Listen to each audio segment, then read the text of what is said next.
Fell into my boobs. Wonderful. Ooh. Oh no. Everything is broken. We good? I'm good. You're good. Why am I nervous? Nobody knows. Hi. Today I'm channeling my inner witch. Ooh, I will curse you. No, I will actually not. I don't think I have any Wicca. Well, I've never tried, so who knows? Maybe I actually have some spooky witchy vibes that I do not know about. We shall never know. We shall never know. Hello, and welcome to me screaming into the void. Today we are talking about All Cheerleaders Die from 2013. Why I like the movie? It is a lot of campy fun, and I wonder if you've watched it and if you also found it fun or if you hated it, and if you hated it, why? So let's get into it. This movie has been directed by Lucky McGee and Chris Silverstone. Lucky McGee, if you don't know, is the one who directed May, which absolutely recommend. So dark, so creepy. Love her. The Woman and The Woods, to just name a few. And Chris Silverstone, who has worked on a couple of projects with Lucky McGee, directed I Know Who Killed Me with Lindsay Lohan. Didn't like that one. I'm sorry, I didn't. So bad. Dark Intentions and Monstrous. Kind of liked Monstrous. I think I need to rewatch it though. I will watch anything with Christina Ricci. Anything. They worked together on Kindred Spirits and the original All Cheerleaders Die that they directed in 2003, right after graduating from film school, because they wanted to get their hands dirty and actually experience all that entails movie making. And they thought that this was a perfect project to get into it. McKee even said in an interview, after graduating film school, it was our way of teaching ourselves how to make a feature film from soup to nuts. I don't understand what that means. If anyone does, let me know.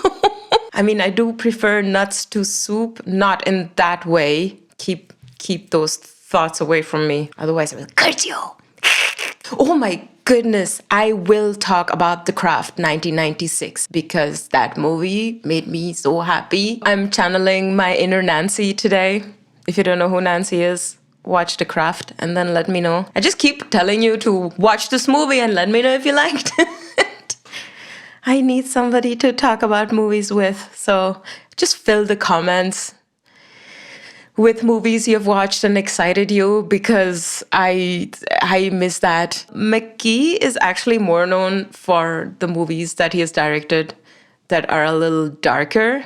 As I said, May, The Woman, very dark, very gritty. And if you watch All Cheerleaders Die, it has a very different vibe to it. It's fun, it's campy. So in an interview, because he usually does darker movies, he said that they were kind of filling in a funk because they were making these dark and heavy characters for so long that they needed something different. They wanted to revisit All Cheerleaders and change the things that they were unhappy with and they couldn't afford to do the first time 10 years ago, which, why not? Honestly, if I were to make a movie that I wasn't satisfied with, just redo it. They also chose actors that weren't very known. I felt like all characters were very much three-dimensional, even though I think some people will disagree with me. And he also on purpose did not put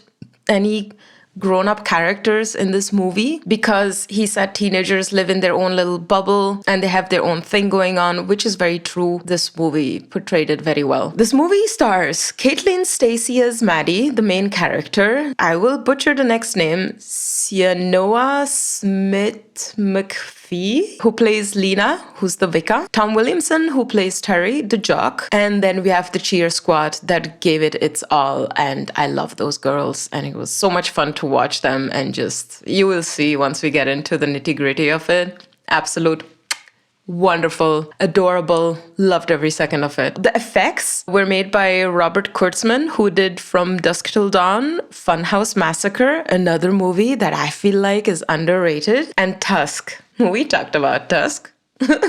We did.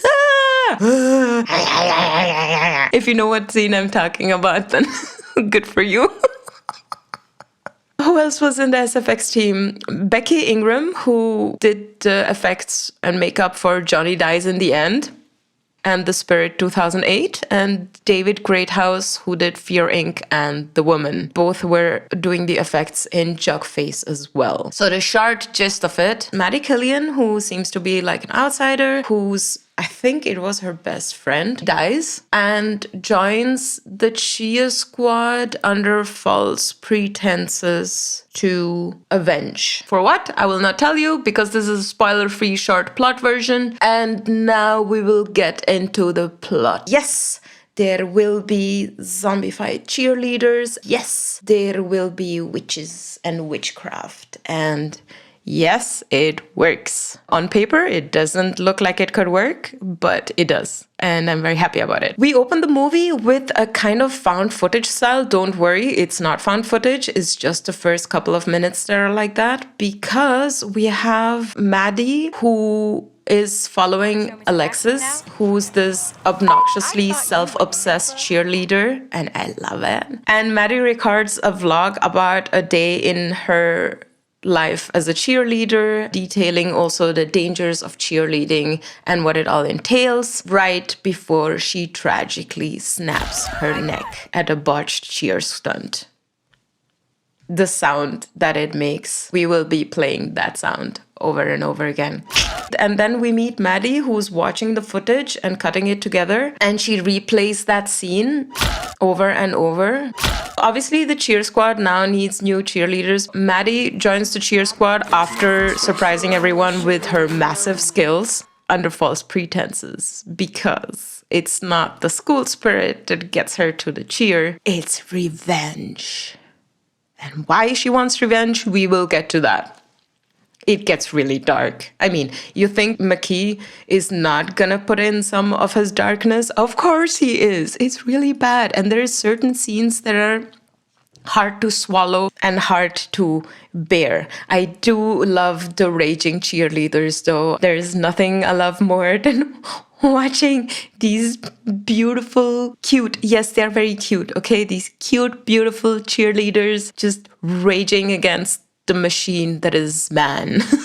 We have the cheerleaders, we have, yes, let's put the premise, okay? We have this high school, there is the cheerleaders, there is the jocks, and the jocks call themselves dogs, and the cheerleaders call themselves big. Yep. I mean, female dogs, right? So it's fine, but it is so derogatory anyway. I had my qualms with it. You have the jocks, you have the cheers, and they have a party at night. Only the cheerleaders and the dogs are not allowed. They have to stay outside, and they say, okay, we are gonna go have a pool party. That's where Maddie seduces Tracy, who is together with Terry, who is the main jock. I don't know what to call them. Jock captain? Bruh. Football captain. And the weird Wicca girl who's called, because I'm a dummy and I never know who's called Lena. So the weird Wicca girl sees them making out in the car, and she's very sad because she's in love with Maddie. And it could have gone so differently if we had that story told by a dunce, but luckily we didn't. Because usually what happens in these characters is she's in love with Maddie, and then she kind of uses her Wicca power to avenge her lost love, to make the cheerleader suffer. But that's not the case. I know it's very little that I'm expecting of movies these days, but if you have watched any blockbusters lately, I watched Flight Risk with Marky Mark, and it was so bad, and I didn't know who it was directed by because I just saw the poster and I was like, hey, this could be a good movie, and it wasn't. It was such a bad movie, and they never got out of the plane. I was very unhappy. Back to the movie that is actually fun. Maddie seduces Tracy. They then go to a forest party. I'm not sure. The plot is a bit all over the place sometimes, and I couldn't always follow, even though I've watched the movie a couple of times.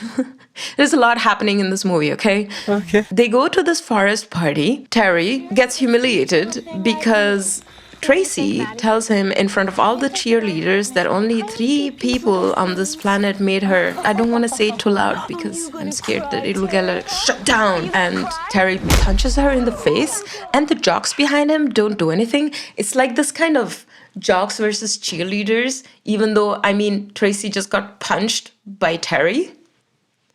And nobody does anything. And the girls then start attacking the jocks. Then the girls kind of get into the car and drive away to escape from the jocks, because obviously the jocks are stronger, heavier, and just way more, So the dogs chase the bitches and drive them off a cliff, and all of them die. But the Wicca was sitting like crying in her car, still thinking about the kiss that Maddie gave Tracy. And she sees them and she is even more sad because Maddie, the love of her life, is dead. And she drags all of them out of the water and she uses some kind of magic stones when she does her spells. And she uses these magic stones to resurrect them. And I love the scene so much because the stones glow and she's like invoking the Wicca spirits, I guess. I don't know how that works, but who cares? We are not here for, the detailed, so actually, why is this working like this? And why are the stones suddenly flying? And I mean, this doesn't really seem like something that could happen. And I'm like, shut the fuck up. Shut the fuck up. Okay? Not everything in movies needs to make perfect sense. I am so sick and tired of movies trying to make everything so detailed and so explainable that the story gets lost. Can we just relax a bit and enjoy movies without having to overly explain everything so that nobody can find a plot hole? Plot holes aren't everything, okay? They're not. Just let it go. Just let it go. Just enjoy the movies. Back to it. Chaos ensues, driven off the cliff. She resurrects them, and the cheerleaders come back to life. But not quite, because they are undead.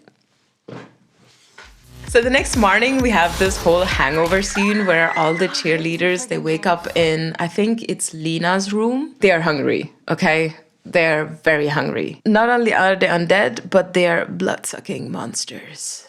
And the magic connects them in a E.T. kind of way.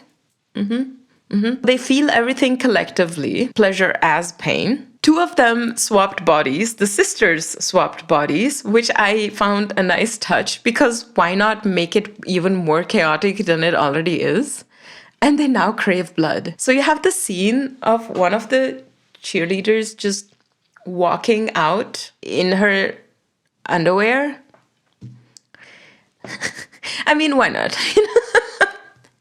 So she walks out straight into this, I think it's her sugar daddy's house, and she's hungry, and then she drinks some milk and she pukes, and it's a very weird scene because he is like weirdly turned on by her. Little did he know that 2 seconds later she was going to suck all of his blood out of him, including all of her other cheermates. He didn't notice all the cheerleaders just materializing around him, and they suck him dry, which is a lot of fun because he looks now like a dry little grape on the floor. Then they go to school.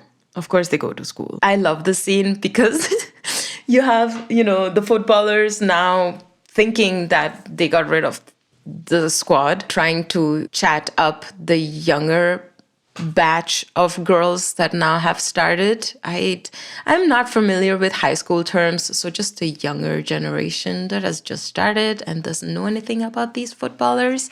And that's when we get the slow-mo entrance of Lena and Maddie and the cheerleaders walking in looking hot as hell. The footballer is just being like, what happened? We skip, I think, 4 minutes. Maddie asks Lena, what happened? Because Maddie suddenly felt pleasure and she didn't know what was happening. Lena then says, somebody got effed, somebody died, and I need to pee. Flashback to 4 minutes before, and we see that one of the sisters who swapped bodies effed the boyfriend of her sister with her sister's body. It was his first time, for sure, because later he tells his friend, hey, fridges, am I right? And his friend is just like, what?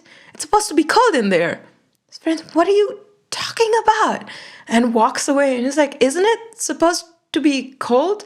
And that's where you're reminded that these cheerleaders are actually all dead. And I love it. In the stoner's there is a stoner jock. Of course, there is a stoner jock. He has this van. He goes into the van with the other cheerleader. Then the cheerleader is having the deed with him. One of the stones gets out of her, locks him in the face, kills him, goes back into her. And that's where we get this awesome, I love it so much. There's just certain scenes there. So cool, okay? So you have this blood just floating out of him and entering her, and all the other cheerleaders obviously feel all of that. And then the other sister realized that her sister has slept with her boyfriend. So she lures him into the woods. He's like, what's happening? And she's like, you're my boyfriend. He's like, no, I'm your sister's boyfriend. You're her younger sister. What is happening? She, of course, kills him and sucks him dry. Meanwhile, back at Lena's place, which has become this safety net where they all can meet and talk about what's happening and why it's happening, they find Maddie's footage. Now, in the beginning, Maddie, and I don't know why. I mean, I would never come up with this where I would just switch on the camera and say, listen, so there is this cheer squad, right? And I'm gonna exact revenge on them because they're dummies and I don't like them, but I need to pretend to like them to get into the cheer squad. So I'm gonna do that. And they're dummies. And then she switches off the camera. And they find that footage. And I'm like, why? And Tracy feels most hurt because she genuinely fell for Maddie. And she's like, were you just pretending? Meanwhile, Terry, the jock, the bad jock, the really mean jock, figures out about the magic. And what is scary about him is not just violent. He's like predatory. He stalks the girls and murders them because when he figures out that the stones have magic, he cuts them open and steals the stones for himself to become stronger and more wicked. He literally uses the stolen magic to hurt the remaining girls. It's like, wasn't it enough to kill them once? You have to kill them twice? Like, what? This movie is a metaphor about how women are also treated and how much violence is put against them. These women created something powerful for themselves to defend themselves and yes, exact a little bit of revenge. But I mean, they were thrown off the cliff and punched in the face, and we will get to that. So the thing was that Lena then talks to Maddie when the cheerleaders leave. And she's like, why did you want to exact revenge? What is happening? Why are you so hell-bent on doing this? Maddie then explains to her that after Alexis died, Terry did the thing that no woman likes being done upon her, to her. That's a heavy topic, so you now understand why she was trying to infiltrate the cheer squad, why she was getting to Tracy and seducing her. She was trying to do it her way. Exact revenge, but not in a, I'm gonna kill you. More in a, I'm gonna steal your girlfriend. Crush the patriarchy. We win. Then they realized that Terry's going around killing all the cheerleaders, stealing their stones and taking their power. We have this massive climax that happens at the graveyard. And I love that it happens at the graveyard. Terry corners Maddie and Lena. He tries to force Lena to teach him how to use the stones. Maddie then attacks him, and Lena, with her magic, is able to force out all the stones out of him, killing him. So Maddie dies again in the process. Lena resurrects her, obviously, again by screaming her heart out in pain and love, and it's just beautiful. And Sohn flies back into Maddie. Manny is resurrected. It's emotional, it's romantic. They kiss. Lena saves the day. And I like the message that this movie has, because in the end, it's not revenge or rage that defeats Terry, it's love. Yes, very mushy, mushy love, okay?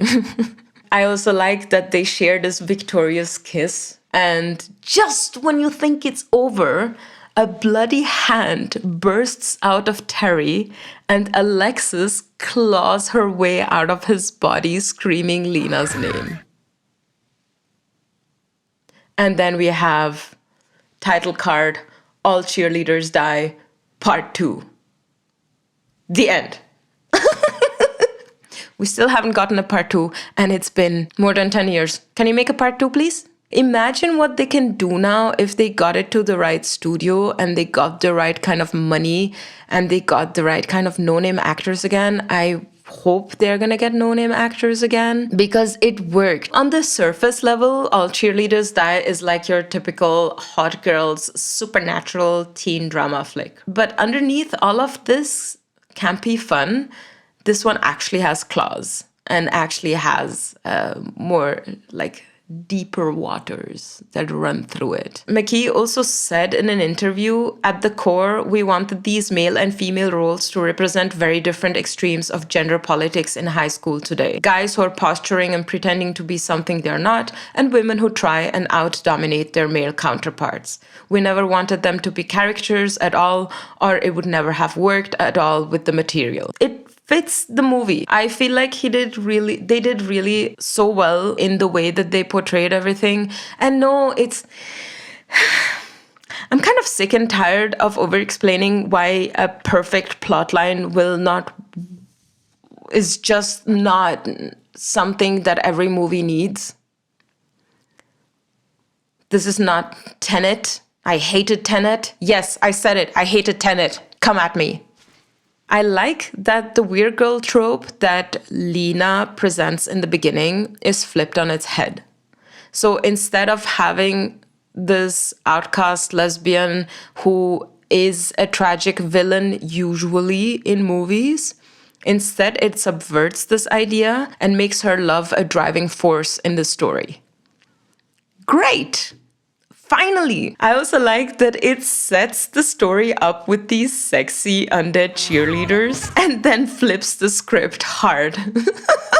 And just slaps you on the face with it and says, oh, you thought that we're gonna be sexy undead cheerleaders? Like in zombie strippers? We are going to talk about zombie strippers. I'm not sure if I'll still like it. It's been a while that I watched it, but you know, that line that they say, they are zombies. No, they are strippers. No, they are zombie strippers. Oh, we're gonna talk about this movie for sure. I have to watch it. And the real monster are not the undead cheerleaders, but the golden boy everyone wants to date until he showed his true colors. It's all about sisterhood, but also warns that you cannot win just with revenge alone. And that's why I like that love is like this undertone of the entire movie that we get from the very beginning. You will see once you start watching the movie that Lena is always in the background. And I like that. It's bloody, it's wildly entertaining, and it's unhinged. Okay, I love my movies unhinged. It's one of my favorite kind of movie, unhinged.